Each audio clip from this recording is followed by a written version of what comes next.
Welcome to the That's Good Sports Week 16 NFL Power Rankings. I'm your dumb football host, Brandon Perna, and today I will rank the top 14 teams in the NFL, and at the end of the episode, we'll spin the curse wheel to see who it takes down next. But let's start right away here at number 14. I've got the Texans. That's right, the mother-licking Texans. Worst record in the NFL, sure, but they almost beat the Chiefs. They almost beat the Cowboys, and as someone who almost once got a job at ESPN, let's just call me Kenny Mayne. The Texans are the team that will almost, but definitely won't, because they know it's in their best interest to not. Number 13, I've got the Giants. You needed the officials to gift you a win against the Commanders. You could have won the game on your own, but you dropped an interception in the end zone before all the controversial plays happened. Regardless, New York, you got the win. Brian Daboll has re-entered the Coach of the Year conversation. Daniel Jones has just 7 turnovers this season, including fumbles, and most importantly, you snapped your 11-game losing streak in prime time. Anything is now possible for your team. Number 12, it's the Raiders. You were on the right end of the dumbest play in NFL history, and that could be a tipping point for your organization, Las Vegas. I shouldn't have been that entertained by a Raiders win, but holy fuck, I was entertained. Are you not entertained? Please stop asking, Russell Crowe. Are you not entertained? I was. My only warning, Vegas, is after Josh McDaniels defeated Bill Belichick in their first matchup against each other when he was the Broncos head coach, McDaniels' team lost 8 of the next 11. Number 11, I've got the Jaguars. Duval! Both the County and Robert. Not only did Rayshon Jenkins get the game-winning pick against Dallas, after the game, he echoed what we all already know. Why? What has changed for you? I mean, it's not coaching. just today. Coaching. I'm gonna just be very upfront and honest. It was coaching, so. But it's nice to hear every time that Urban Meyer was a sack of shit for a head coach. Sorry, that's offensive. That's offensive to sacks of shit. I should not criticize them by calling them Urban Meyers. If the Jaguars can win their division and get into the playoffs, it's time to start talking about Doug Peterson for Coach of the Year right now, along with Danny Campbell. The Jags have 2 comebacks this season, where they trailed by 17 or more points. I like that. Trevor Lawrence has thrown 13 touchdowns to just 1 pick in the last 5 games. That's best in the league right now. Mahomes has just 10 in that same time, 10 touchdowns.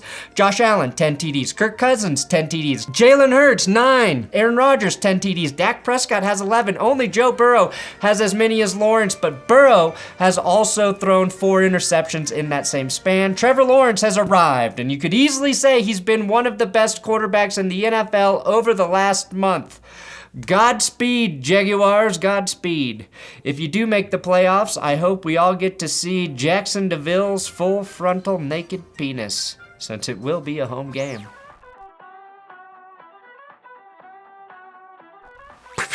Please, if you find my power rankings infuriating, subscribe here so you can be annoyed every week.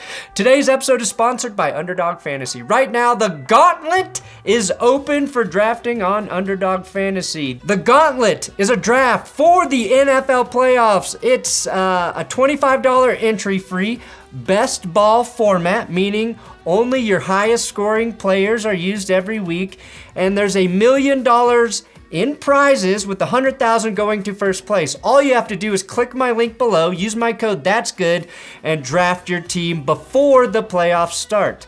With my code, Underdog will match your first deposit up to $100. This will be my first time playing in the Gauntlet, and I'm pretty excited to draft players heading into the playoffs because we have no idea how that will shake out. I like that. You have to think about players who will score a lot and who are on teams that won't get bounced. As usual, I will drop a link for this week's fantasy draft where you can play against me in my 10-person leagues. Check it below. Number 10 is the Chargers. If not for one of the craziest picks we've ever seen, maybe LA beats the Titans with some authority on Sunday. LA's most decisive win was probably against the Dolphins, and that was just a whopping 6-point victory. This is a team that refuses to pull away with a big lead in any game. Conversely, they never allow games to get out of control, and that's the sign of a decent football team. In terms of scoring points on your offense, though, you're running out of excuses, LA, now that Keenan Allen and Mike Williams are back. Justin Herbert threw 2 picks and 0 touchdowns against the Titans, which is alarming for a defense that has allowed the second most passing touchdowns this season, a secondary that's given up the second most passing yards as well. Everyone believes Justin Herbert is better than Tua, right? Well, how about throwing more touchdowns than him to prove it, specifically in the red zone? The Chargers have the exact same scoring percentage in the red zone as... ding, ding, ding, the Denver Broncos at 50%. That's tied for 7th worst. Everyone knows the Broncos offense sucks. What's your excuse, LA? Number 9 is the Dolphins. Miami, you're the only team who lost this week, but also moved up in my power rankings. And I have no idea how I missed this, but I think you will be unstoppable moving forward now that you have successfully traded for Browns elite running back Nick Chubb. From those savvy veterans, from Nick Chubb, who they traded for. This is dangerous territory because Nick Chubb. Who is stopping the 3-headed monster that is Raheem Mostert, Jeff Wilson, and Nick Chubb. Justin Herbert may very well be a better passer than Tua, but he's not a better QB this season. Tua, in roughly 3 fewer games, has more touchdowns, fewer picks, and a higher passer rating. That's why I have you ahead of the Chargers right now, Miami. I think what Miami really needs is Bradley Chubb to go on a tear. Jalen Phillips has been doing his part on the opposite side. Phillips has the 6th most pressures this season, and Chubb is 17th. And Phillips has had a sack in every single game since Bradley Chubb arrived via the trade from Denver, which I think is a result of Chubb drawing attention opposite Phillips. That said, I need Chubb to get to the QB just 1 to 2 more times per game. Number 8, Dallas. The Michael Gallup slander is in full swing on Twitter. Cowboys fans are wild. They're complaining about the speedy receiver not being as explosive after he returned to the field well under a year after tearing his ACL. He tore that ACL last January, and you're slandering him for playing pretty much all of this season, which is a medical fucking miracle, while also begging Jerry Jones to sign Odell Beckham Jr., who tore his ACL in the Super Bowl to save your team? You realize that doesn't make any sense, right, Dallas? The Cowboys did sign former Colts receiver this week or last week, T.Y. Hilton, and maybe he can help on offense a bit. The real issue, Dallas, is you have nobody opposite Trayvon Diggs to cover opposing receivers. Dak Prescott keeps throwing bad interceptions. He has 7 picks in the last 4 games. But sure, blame it all on Michael Gallup. Don't give up 40 points to the Jags and 23 to the Texans. Try that first. Number 7, it's the Chiefs. Now, I did post a short about now legendary Chiefs superfan Chiefsaholic getting arrested for armed bank robbery. That short is already up here on my channel, so make sure to check it out after this video. Kansas City has at least 1 giveaway in the last 9 games. They have the 3rd worst turnover differential in the NFL right now. It's their big weakness. I think that's a reflection, though, of their defense not being the most opportunistic in the league, and it should be, with all of the leads they build. If something is going to cost them a playoff game, I think it's that. Kansas City is in a big tie with 6 other teams for the 5th fewest defensive takeaways this season at just 15. Number 6, the 49ers. You're the only team in your division that doesn't have a top 10 draft pick, San Francisco. And not just because the Broncos have your 1st round pick, but because Seattle has Denver's. My point, besides having the best defense in the NFL, ample weapons on offense, you're benefiting from a terrible division. Brock Purdy and Jimmy G do have something in common other than simply being quarterback for the 49ers. Both rock slingers have this crazy stat in common. After going 17-26 with a pair of passing touchdowns Thursday night, Brock Purdy has completed 70% of his attempts with 4 touchdowns and 0 interceptions in his first 2 starts. He's just the 3rd QB since 1950 to hit those marks in his first 2 starts, joining Jimmy G and Aaron Rodgers. Number 5, fuck yeah, it's the Lions. I spent an entire video giving Jared Goff love. I've talked about Amon-Ra St. Brown, Jamal Williams, Dan Campbell, all the hits.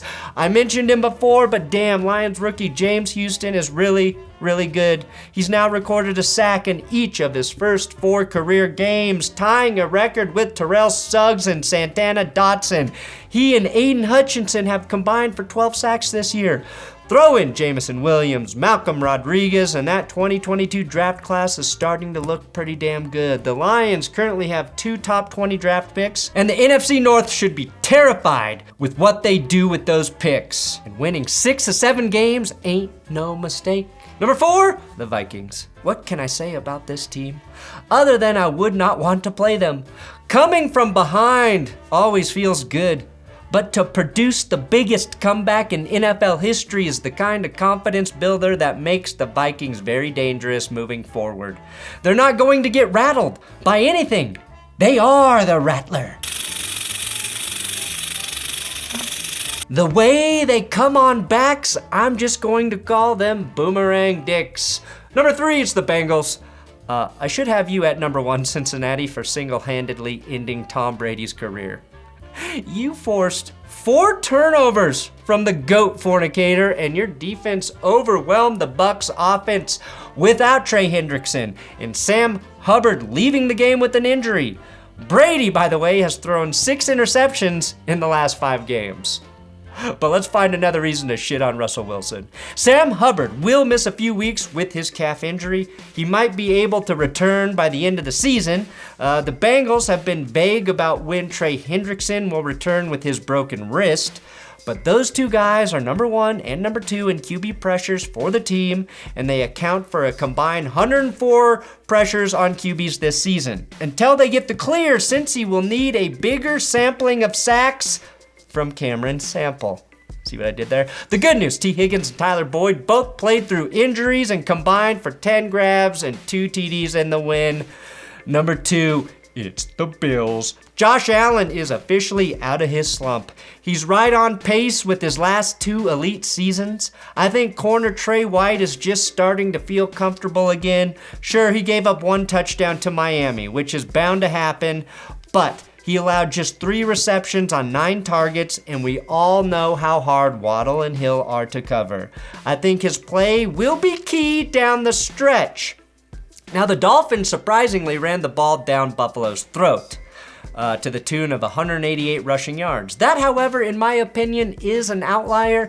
The Bills still have the 4th stingiest run D in the league and the 2nd best scoring defense in the red zone. I think you'll be all right, Buffalo. And number 1, still, it's the Eagles. Jalen Hurts is Jalen Hurts, and we are very likely going to see Gardner Minshew this weekend. Hurts suffered a shoulder sprain in the Eagles' win over the Bears. Yes, he rushed for 3 touchdowns in that game, but he made some of his best throws of the year and at least 1 dime after his shoulder injury. MVP. But this is the truth game for Gardner Minshew. He can prove Minshew mania is real. This man lived in a van all offseason preparing for this moment.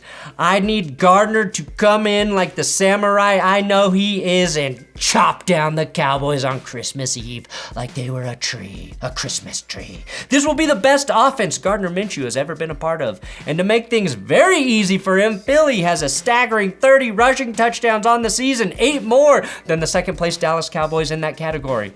The record for most rushing TDs in a season by a team belongs to the 1924 Frankfurt Yellow Jackets with 38. The real team that has that record is the 62 Packers with 36. I think Philly could break that record in the next 2 games if Gardner Minshew and that offense leans to the run, which I think they might. but I expect Gardner to throw a couple dimes as well. And who will be the cursed team this week?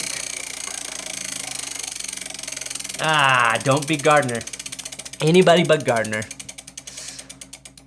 What do we got? What do we got? What do we got? What do we got? What do we got? Number 7.